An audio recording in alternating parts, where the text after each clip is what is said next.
Story zone, তোমার অনুভূতিদের খুঁজে নাও এখানেই। আচম্বিত শ্রুতি পার্থিবকে জড়িয়ে ধরল শরীরের সব শক্তি দিয়ে। পার্থিব কাণ্ডজ্ঞানহীন হয়ে গেল, বিমূঢ় হয়ে দাঁড়িয়ে রইল। মুখ দিয়ে কিছুই বের হলো না। শ্রুতি হেঁচকি তুলে কাঁদতে কাঁদতে ধমক দিল।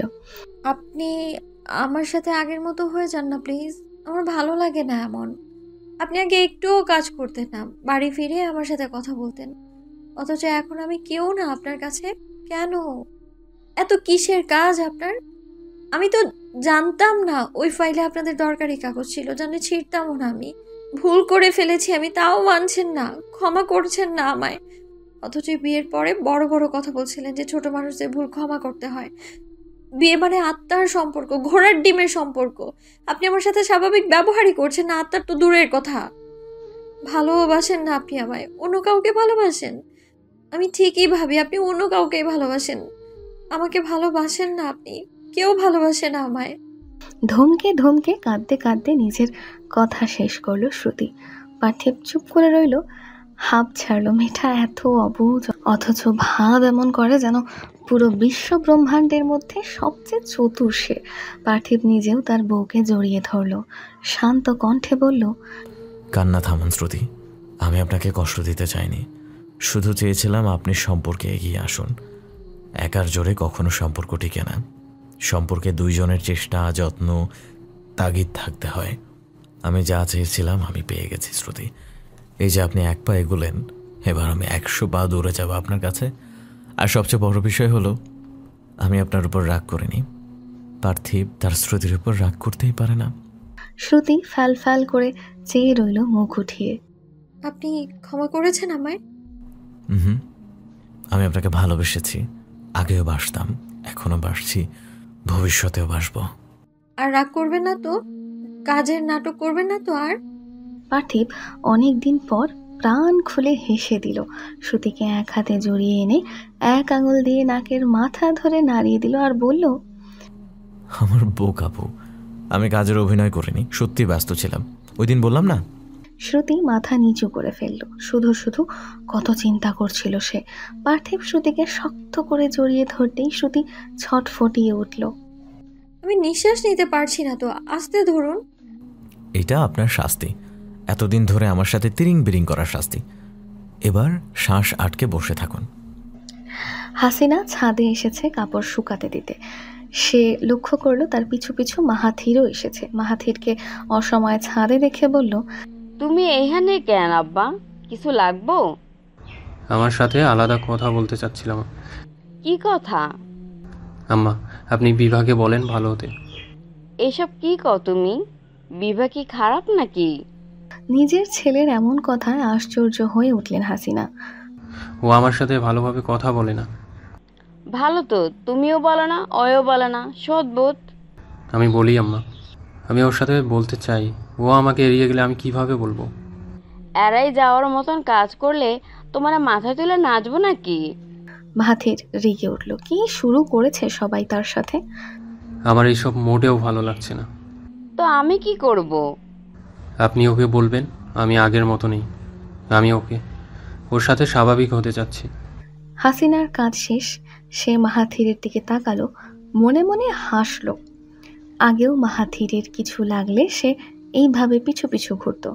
আজও এসেছে দেখে মনে হচ্ছে বাচ্চা ছেলেটা নিজের প্রিয় জিনিসের অভাবে গাল ফুলিয়ে আছে। সে বালতি নিয়ে মাহাথিরের দিকে এগিয়ে এলো, বলল, শোনো বাজান, অনেক দোষ তুমি করছো, সেই শাস্তিও তুমি প্রাপ্য। আর কেমন পোলা তুমি, বইয়ের মান ভাঙাইতে মায়ের কাছে আসছো। যেই কথাগুলো আমারে বললা সেগুলো বউরে বলো, যাও। হাসিনা হাঁপ ছেড়ে আবারও বলল, কম অন্যায় করো নাই, নিজের চোখে এত দেখছি। আমি না থাকতে আরও কত করছো আল্লাহ মালুম। ওই দিন বললাম বউটার হাত কাটছে, ফিরাও চাইলে না। উচিত ছিল না নিজের বউরে খাওয়াইয়া দেওয়ার? বলো উচিত ছিল কি না? মাহাথির উত্তর দিতে পারল না। কপালে অসহায়ত্বের ভাঁজ ফেলল। এত এত দোষ করেছে সে যে নিজের চোখে নিজেই চোখ মেলাতে পারছে না। কি হবে তার, কি হবে তার সম্পর্কের? বিকেলবেলা মাহাথির বাইরে গেছিল একটু, ঘরে ফিরে দেখলো সবাই যার যার কাজে ব্যস্ত আছে। মাহাথির নিজের ঘরে ঢুকলো, হাত মুখ ধুয়ে বের হতেই চোখ পড়লো বিছানায়। বিছানায় ভাঁজ করা কাপড়ের দুটো স্তূপ, একটা স্তূপে মাহাথিরের কাপড় ভাঁজ করা, অন্যটায় বিভার কাপড়। মোক্ষম সুযোগ, মাহাথির কাপড়গুলো তুলে নিজ আলমারিতে রাখলো। মাহাথিরের ভাঁজ করা পাঞ্জাবিগুলোর উপর সুন্দর করে বিভার জামাগুলো রেখে দিল। আপাতত এইগুলো থাক, পরে অন্যান্য কাপড়ও ঢুকিয়ে রাখবে। মাহাথিরের মনে হলো এখন আলমারিটা দেখতে সুন্দর লাগছে, আলমারিটাকেও বিবাহিত মনে হচ্ছে। বিবাহিত মাহাথিরের বিবাহিত আলমারি। মাহাথির মুখে সরু হাসির সাথে আলমারির দরজা বন্ধ করে ফেলল। মাহাব উঠুন, এই 7:20 বাজে, খাবেন কখন, গোসল করবেন কখন, আর অফিস যাবেনই বা কখন? 8টায় না অফিস? এই মাহাব, মাহাব। বিভা ভ্রু কুচকে তাকিয়ে রইল। 7টা থেকে ডাকছে, এবার হাত ধরে টানতে লাগলো, উদ্দেশ্য উঠিয়ে বসালো। মাহাথিরের ঘুম হালকা হতেই সে বিভার হাতের স্পর্শ বুঝল, উল্টো সে টান দিল বিভাকে। বিভা এমনটা আশা করেনি, তাই নিজের উপর নিজের আয়ত্ত রাখতে পারল না, পড়ে গেল মাহাথিরের উপর। মুখ গিয়ে ঠেকলো মাহাথিরের কাঁধে। চুল বাঁধা থাকায় অতিরিক্ত ঝামেলা হলো না। ঘটনায় আকস্মিকতায় বিভা হতবম্ব। অন্যদিকে সকাল সকাল মাহাথিরের মুখে হাসি ফুটল। এক হাত বিভার পিঠে, অন্য হাতে জড়িয়ে ধরতে যাবে, অমনি বিভা কর্কশ কণ্ঠ কানে এলো। মাহাথির, 7:26 বাজে, 8টায় আপনার অফিস, ভুলে গেছেন নাকি? লেট হলে যে ফি কাটে। মাহাথির চমকে বিভার দিকে চাইল। বিভা নিজেকে সামলে উঠে পড়তে মাহাথির ঘড়ির দিকে তাকিয়ে এক লাফে উঠে পড়ল। সেদিকে ভ্রু কুচকে তাকিয়ে স্থান ত্যাগ করলো বিভা। বাথরুম থেকে তাড়াহুড়ো বেরিয়ে হাতের কাছে সব পেয়ে মনটা খুশি হলো। মোজা পরতে গিয়ে দেখলো মোজাটা অনেক দিন ধরে পরা হয়, নষ্ট হয়ে গেছে। আলমারি খুললো নতুন মোজা বের করার আশায়।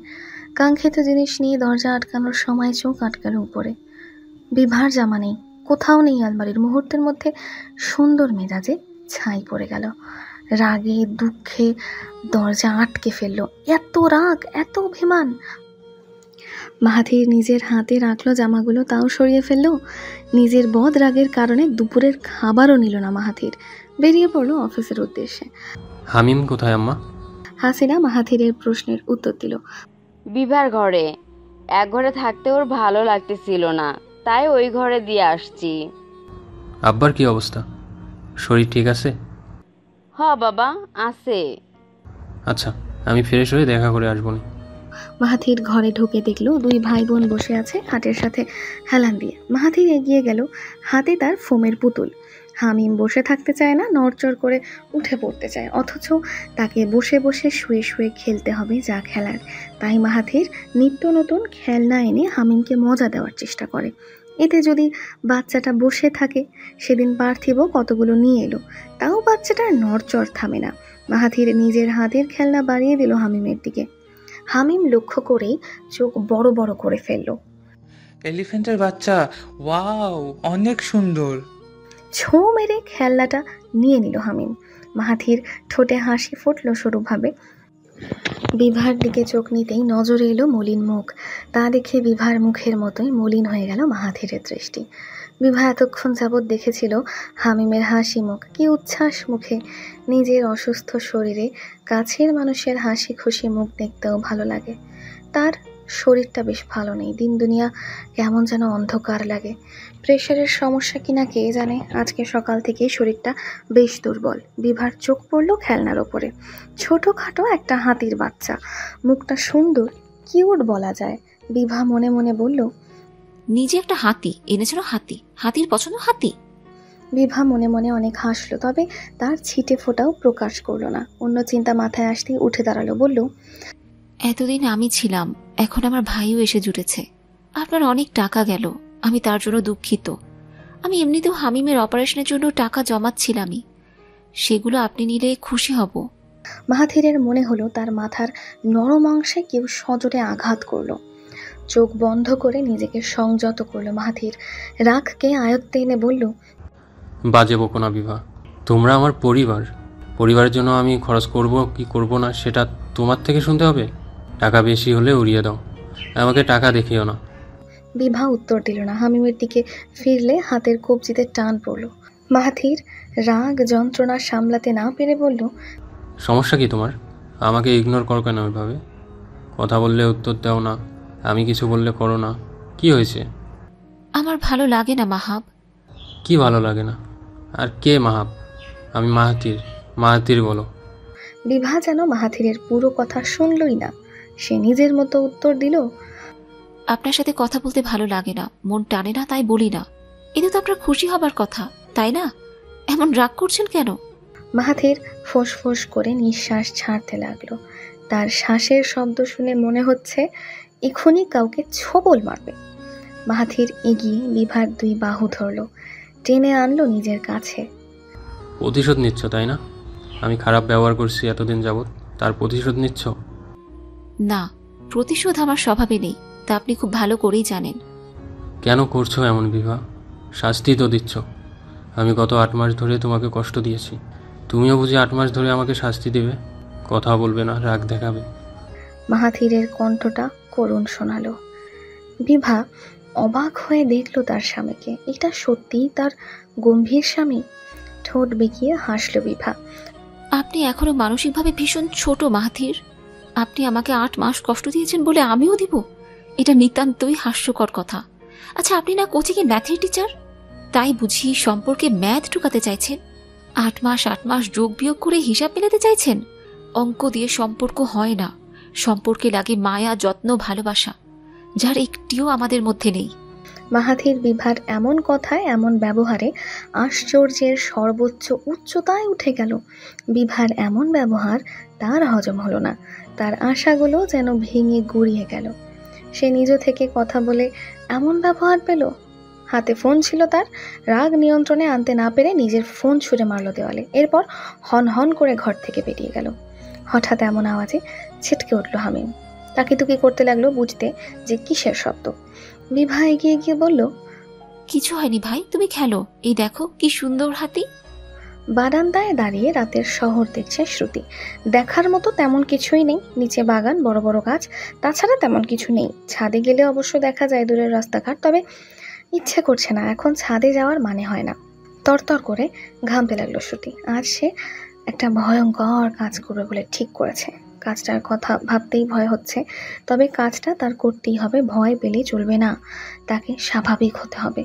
সেদিনের পর থেকে পার্থিব আর তার সম্পর্ক স্বাভাবিক, সহজ, সুন্দর হয়ে গেছে। সে ভার্সিটি যায়, পার্থিব নামিয়ে দিয়ে আসে। আসার সময় বাড়ি থেকে পাঠানো গাড়িতে চলে আসে। কখনো কখনো পার্থিব তাকে চমকে দিতেই হাজির হয় ভার্সিটি। শ্রুতির মাঝে মধ্যে মনে হয় অন্যরা যে প্রেম বিয়ের আগে করতো, সে সেই প্রেম বিয়ের পর করছে। তবে ব্যাপারটা মন্দ নয়। না ঘুমিয়ে ওখানে কি করছেন? ঘুমোতে আসুন, সামনে না আপনার এক্সাম। এমনিতেই তো কত পিছিয়ে গেছেন। আসুন আসুন। পার্থিবের গলা শুনতেই বুকের হৃৎপিণ্ড যেন গলায় এসে ঠেকল। এত দ্রুত ঘরে এলো কেন লোকটা? নিচেই থাকতো। শ্রুতি ঘরে ঢুকতে ঢুকতে দেখলো ঘড়িতে 11:47 বাজে। যথেষ্ট রাত, আর কত নিচে থাকবে। শ্রুতি ঘরে ঢুকে উসখুস করতে লাগলো। পার্থিব ওয়াশরুমে গেছে। ঘুমের আগে হাত মুখ ধোয়া এই লোকের অভ্যাস। পার্থিব বেরিয়ে গামছা দিয়ে হাত মুখ মুছতে লাগলো। আর নজরে শ্রুতির ভাবভঙ্গি পরখ করতে করতে বলল, এমন স্ট্যাচু হয়ে আছেন কেন? কোনো সমস্যা? হ্যাঁ, আপনার চোখে সমস্যা। ফালতু কথা না বলে ঘুমান। সকালে ক্লাস আছে ভুলে গেছেন? আপনি কি পড়বেন শ্রুতি? লাইট অফ করে দিব না অন থাকবে? আমার ভীষণ টায়ার্ড লাগছে, শুয়ে পড়বো। অফ করুন লাইট। হ্যালো ডিয়ার লিসেনার্স, আপনারা শুনছেন স্টোরিজ অন প্রেজেন্স ধারাবাহিক পর্ব গল্প। আমাদের সামগ্রিক প্রচেষ্টাকে উৎসাহিত করতে লাইক এন্ড কমেন্ট করতে ভুলবেন না। Thank you. পার্থিব শ্রুতির পাশ দিয়ে গিয়ে লাইট অফ করে দিল। এগিয়ে এসে তার জন্য বরাদ্দকৃত বিছানায় উঠতে যাবে অমনি শ্রুতি তার 2 হাত দিয়ে সামনের মানুষটির কবজি আঁকড়ে ধরল। অন্ধকারে পার্থিবের প্রতিক্রিয়া বোঝা গেল না। শ্রুতি পার্থিবের সামনে গিয়ে নিজের মাথাটা বুকে ঠেকিয়ে দিল। পার্থিব ভীষণ অবাক হলো। রাত বেড়েতে হলো কি মেয়েটার? শ্রুতি 2 হাত দিয়ে পিঠের গেঞ্জি আঁকড়ে ধরল। পার্থিব ঢোক গিলে আদর স্বরে বলল, ভয় পাচ্ছেন শ্রুতি? শ্রুতি বুক ঠেকানো মাথা দিয়ে উপর নিচ করে হ্যাঁ বোধক জবাব দিল। আমি তো এখানেই আছি, ভয় কিসের? শ্রুতি, কিছু কি হয়েছে আপনার? এমন করছেন কেন? শরীর অসুস্থ লাগছে? দেব, আমি আপনার মেহমান বউ হয়ে থাকতে চাই না, আপন বউ হয়ে থাকতে চাই পার্থিব। কথা শেষ করতে না দিয়েই শ্রুতি বলে উঠল। শ্রুতির কথাটা শুনে পার্থিবের মনে হলো সে কি ভুল শুনল। শ্রুতির থেকে এত দ্রুত এমন কিছু আশা করেনি সে। মুখটা স্বভাবতই আপনা আপনি প্রসারিত হয়ে গেল। আপনি তো কবে থেকেই মেহমান থেকে আপন বউ হয়ে গেছেন। না, এখনো হয়নি। হলে আমি আপনি আলাদা বিছানায় ঘুমাতাম না। আপনি নিচে কেন শোন? হঠাৎ করে ধমকের স্বর শুনে পার্থিবের আরও হাসি পেল। সে শ্রুতির প্রশ্নের ইঙ্গিত বুঝেও উত্তর দিল, তাহলে কোথায় শোবো? বুকে কপাল দিয়ে ঠেকানো মাথা তখনও উঠায়নি শ্রুতি। ওভাবে থেকেই নিজের হাতের এক আঙুল দিয়ে বিছানা দেখালো, জোর গলায় বলল, ওখানে। পার্থিবের ভীষণ মজা লাগছে, তাই সে প্রশ্ন করতেই থাকলো, আমার নিচের বিছানা কি হবে? এবার ভ্রু কুঁচকে মুখ তুলল শ্রুতি। ভীষণ বিজ্ঞ কণ্ঠে বলল, একদিন দুজন বিছানায় শুভ, একদিন দুজন ওই তো সুখে শুভ, বুঝেছেন? পার্থিব হাত উঠিয়ে শ্রুতির চুল কানের পিঠে গুজে দিল। মোহনীয় কণ্ঠে বলল, বুঝেছি, এবার আপনি বুঝেন। আমি কি বুঝবো? না বুঝে বলল শ্রুতি। এই যে আমার পৌষ মাস আর আপনার সর্বনাশ। শ্রুতি হয়তো বুঝলো পার্থিবের কথা। ক্রুদ্ধ দৃষ্টি নিক্ষেপ করে চোখ সরিয়ে নিল তার থেকে। রুমের চারিদিকে নিজের চোখ ঘোরাতে লাগলো, যেন এর থেকে প্রয়োজনীয় কাজটি আর দ্বিতীয়টি নেই। শ্রুতি নিজের চোখের মাধ্যমে রাগ দেখাতে চাইলেও পার্থিব সেই চোখে দেখলো একরাশ লজ্জা। আমি আপনাকে খুঁজে হয়রান, আপনি এখানে কি করেন? মাহাথির মুখ ফিরিয়ে দেখল বিভাকে। কমলা রঙের একটা সাধারণ কাপড় পরেছে বিভা। ক্যাটক্যাটে কমলা নয়, গম্ভীর শান্ত কমলা রং। মাহাথির কমলা রং পছন্দ করে না। বিয়ের পরে পরেও হয়তো একবার বিভা এই রং পরেছিল। সেদিন বিভাকে কি জঘন্যই না লেগেছিল তার কাছে, তবে আজকে অন্যরকম লাগছে কেন। কি সুন্দর মানিয়েছে বিভাকে। কমলা শাড়ি, দু হাতে কেনা দুটো চিকন চুড়ি, গায়ের শ্যাম বর্ণ, সাধারণ তেলতেলে মুখ, কানে স্বর্ণের ছোট দুল, খোপা করা চুল থেকে কিছু বের হয়ে আছে কপাল মুখ জুড়ে। মাহাথিরের চোখ ধাঁধিয়ে গেল। পলক ফেলে ভাবলো, এখন যদি সে এই মুহূর্তে বিভাকে জড়িয়ে ধরতে পারে তবে এই পৃথিবীতে তার থেকে সুখী মানুষ একটিও থাকবে না। কি আশ্চর্য! এমন ভাবনা উদয় কেন হলো? সময়ের সাথে সাথে কি সে এতটাই জড়িয়ে গেছে বিভার সাথে? এত অনুভূতি কখন জন্ম হলো? অন্যদিকে মাহাথিরের এমন আনমনে থাকা ভাব বিভার বোধগম্য হলো না। এগিয়ে এসে বলল, কি হয়েছে আপনার? এমন করছেন কেন? নিচে আসুন, আম্মা কেন জানি আপনাকে ডাকছে। আমি তোমার এই ব্যবহার মানতে পারছি না বিভা। এমন কথায় থেমে গেল বিভা। শান্ত কণ্ঠে বলল, কেমন ব্যবহার করছি আমি? মাহাথির শান্ত অসহায় কণ্ঠে বলল নিজের মনের কথা। এই যে আমাকে এড়িয়ে চলো, নিজের হাতে টিফিন দাও না, সুরাপুরে ফু দিয়েও দাও না, কেন দাও না? এখন কি আমার বাঁচা মরা সুস্থ থাকা কিছুই এফেক্ট করে না তোমাকে? আমি কথা বললেও ভালোভাবে কথা বলো না, কোনো কথা শোনো না আমার। কেন? আগে তো এমন ছিলে না তুমি, ছিলে বলো? তাহলে এখন যখন আমি নিজেকে বুঝতে পারলাম, তুমি এভাবে অবুঝ কেন হচ্ছ বিভা? আগে বলেছিলাম মাহাতির বলে না ডাকতে, তাই এখন তুমি আমাকে মাহাব বলে ডাকো। আমি তো এসবে অভ্যস্ত নেই বিভা, নিজেকে অনেক এলোমেলো লাগে আমার, আমি শান্তি পাচ্ছি না। বিভা মাহাথিরের কথা মনোযোগ ঢেলে শুনল এবং এবারও মাহাথিরকে এড়াতে চাইল। সব থেকে তুচ্ছ প্রশ্নটাই নিল উত্তর দেওয়ার জন্য। বলল, মজা করে আপনাকে মাহাব ডেকেছিলাম, আপনি বাচ্চামি করেছিলেন নাম নিয়ে। এর মানে এই না আমিও করব? আমি আপনাকে মাহাথির বলেই ডাকবো, সমস্যা নেই, এবার নিচে আসুন। মাহাথির এগিয়ে এসে বিভার হাত ধরল। এমন করো না বিভা। বিভা গভীর চোখে দেখল মাহাথিরকে। মাহাথির তাকে সত্যিই কি অনুভব করে, ভালোবাসে? মাহাথিরের দৃষ্টি পড়ে মন মানতে চাইলেও কোথাও যেন বাধা সৃষ্টি হলো। মনে পড়ল মাহাথিরের বলা কথা, সে একদিন বলেছিল, আমি তোমাকে কখনো ভালোবাসবো না বিভা, আমি তোমাকে কখনো ভালোবাসবো না বিভা। তবে দুজনে একসাথে থাকতে থাকতে আমি তোমার উপর অভ্যস্ত হয়ে যাব, এই যা জাস্ট সংসার করার জন্য করব। মাহাথিরের পূর্বের বয়ানের ভিত্তিতেই বর্তমানের বয়ান হেরে গেল। মনে হলো অতীতের সবকিছু আবারও ফিরে আসছে। বিভা মাহাথিরের হাত ছাড়িয়ে ছাদের রেলিংয়ের দিকে গেল। দুই হাতে রেলিং আঁকড়ে ধরে নিচে তাকালো। দোকানপাট সব এখনো খোলা, মানুষের চলাচল, রিকশার আওয়াজ, সব মিলিয়ে ব্যস্ত শহরের ব্যস্ত রাস্তাঘাট। বিভা তার শান্ত স্বরে গল্প বলার মতো বলতে শুরু করলো, আমার মা যখন মারা যায় আমার বয়স তখন 16 কি 15, তত বড় না হলেও অত ছোটও নয়। অনেক কিছুই জানতাম, বুঝতাম। আপনি জানেন কিনা জানি না, আমিন শিকদার তার দ্বিতীয় স্ত্রীকে সাধারণভাবে বিয়ে করেনি। আমার মা বেঁচে থাকাকালীনই তারা পরকীয়ায় লিপ্ত ছিল। হামিম যখন আমার মায়ের পেটে, তখন মা জানতে পারে বাবার পরকীয়ার কথা। জানার পরেও আমার চঞ্চল মা আমিন শিকদারের সাথে অত চেঁচামেচি করতে পারেনি।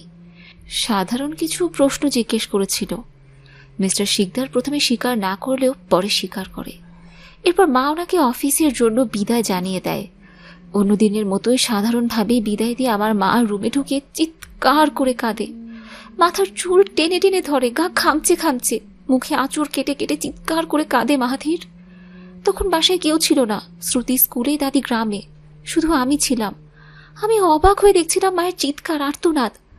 আমার মায়ের এমন চিৎকারে আমার লোম দাঁড়িয়ে যাচ্ছিল।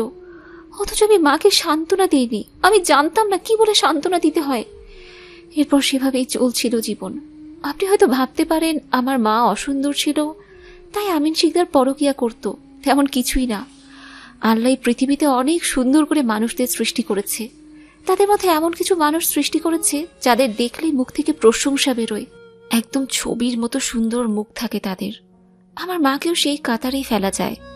আমার মা এমনিতেই ছিল রূপ, লাবণ্য, গুণে অনন্য। তার উপর তার স্বভাবে সবাই তাকে ভালোবাসতে বাধ্য হতো। তাহলে ভাবুন কেমন সুন্দর ছিল সে। আমি শ্রুতি জন্মের পরেও তার সৌন্দর্যের কোনো কমতি হয়নি। তবে হামিম পেটে থাকাকালীন স্বাভাবিক যে পরিবর্তন আসে তা হয়েছিল। আমিন শিকদারের সত্য জানার পর আমিন শিকদার যেন আরো আশকারা পেয়ে গেল। মায়ের সামনেই কথা বলতো, পরনারীর প্রশংসা করত। আমার মা চুপচাপ শুনত। আমি শ্রুতি ঘুমিয়ে পড়লে আমার মা ফুপিয়ে ফুপিয়ে কাঁদত। আমি বুঝতে পারতাম। কখনো কাঁদতে কাঁদতে শ্বাসকষ্ট উঠে যেত। এমনিতেই গর্ভকালীন সময় কত কষ্ট থাকে। তাহার উপর আমিন শিকদারের কাজে আমার মা মানসিকভাবে ভেঙে পড়েছিল।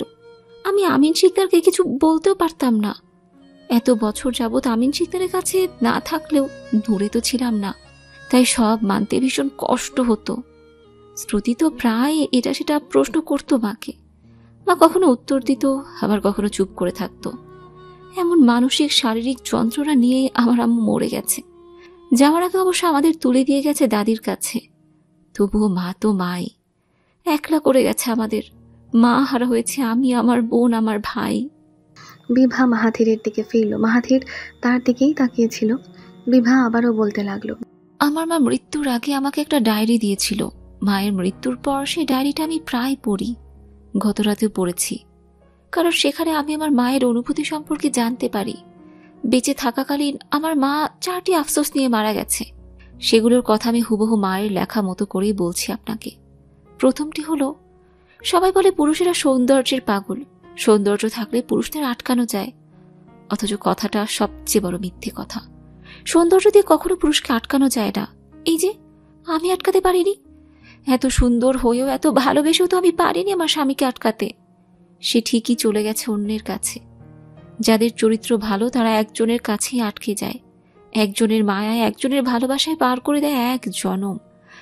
আর যাদের চরিত্র খারাপ, উদ্দেশ্য খারাপ, তাদের সামনে বিশ্ব সুন্দরী চলে এলেও তারা অন্যের খোঁজেই থাকে। মায়ের দ্বিতীয় আফসোস হিসেবে লিখেছিল, আমিনের সাথে আমার সম্পর্ক 22 বছরের। বিয়ের 6-7 বছর পরে জন্ম হয়েছে বিভার। সেই হিসেবে আমরা একসাথে পার করেছি অনেক বছর।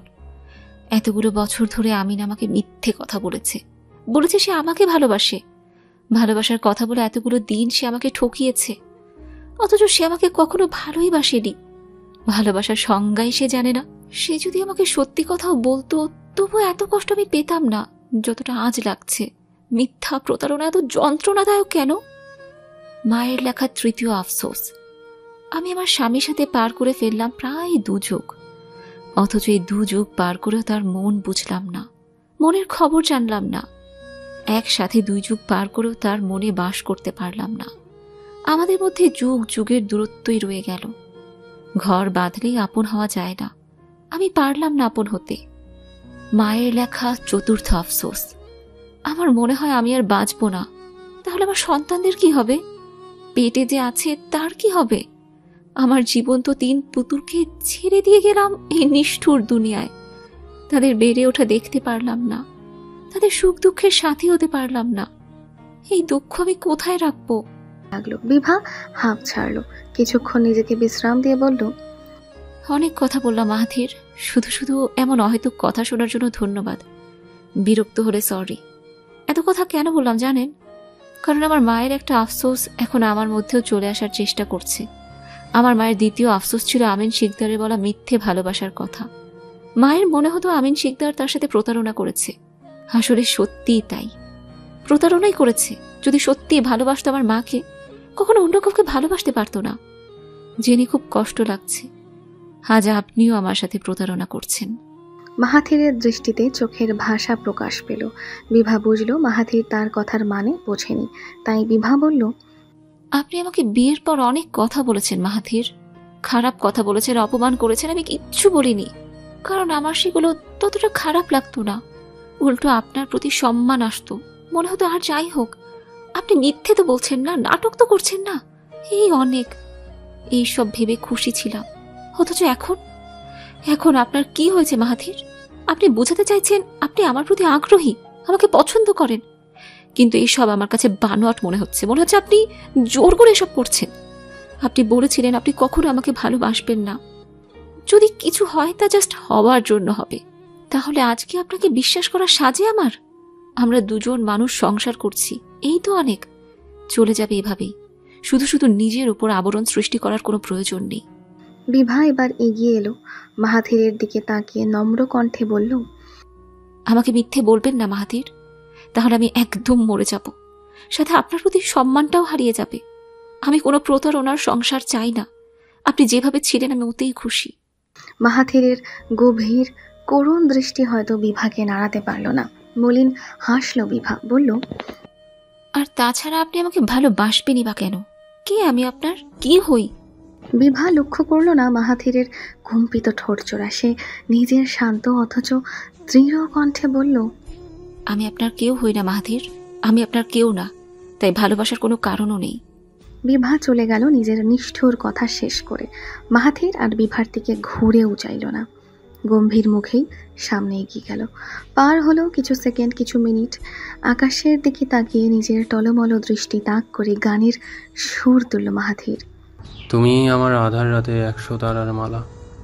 মানুষের জীবন ধীরে ধীরে সহজ হয়, সুন্দর হয়, দুঃখ দূর হয়ে খুশিরা ডানা ঝাপটে আসে। অথচ মাহাথিরের মনে হলো তার জীবনে ঘটছে সব উল্টোটা। তার জীবন সহজ ছিল, সুন্দর ছিল, নির্ঝঞ্ঝাট ছিল। এমন জীবনে হয়তো সে বোরিং ফিল করছিল, তাই তো নিজ দায়িত্বে জীবনটাকে এলোমেলো করেছে। ছোট থেকেই তার দুনিয়া বেশ সংকীর্ণ, গুটি কয়েক মানুষকে নিয়ে তার দুনিয়া। ভালোই চলছিল, কিন্তু হঠাৎ করেই বিভা নামক রমণী কোথায় থেকে যেন উড়ে উড়ে চলে এলো। তার সহজ পানসে জীবনকে ডানা ঝাপটে করে দিল আরও সুন্দর। দূর করলো সব একাকিত্ব, চারিদিকে মেলে দিল যত্ন, ভালোবাসার ঘ্রাণ। নিজের এলোমেলো অনুভূতিতে মাহাথিরের মনে হলো যদি একটা ভালোবাসার যন্ত্র থাকতো তবে বেশ হতো। তাকে এত দোটানায় ঝামেলায় পড়তে হতো না। সেই যন্ত্রকে প্রশ্ন করতো, মাহাথির কবে বিভার সাথে এতটা জড়িয়ে গেল? মাহাথিরের মনে কবে বিভাকে ঘিরে এত অনুভূতি তৈরি হলো? ভালো লাগে না, কিচ্ছু ভালো লাগে না। প্রথমে তার আম্মা বিয়ের কথা বলতো, যা সে এড়িয়ে চলতো, যেন বিয়ে কোনো অপরাধমূলক কাজ। এরপর যখন নিজের দোনো মন নিয়ে বিয়ে করে বসলো, তখন আবার ঠিক করলো সংসার করবে না।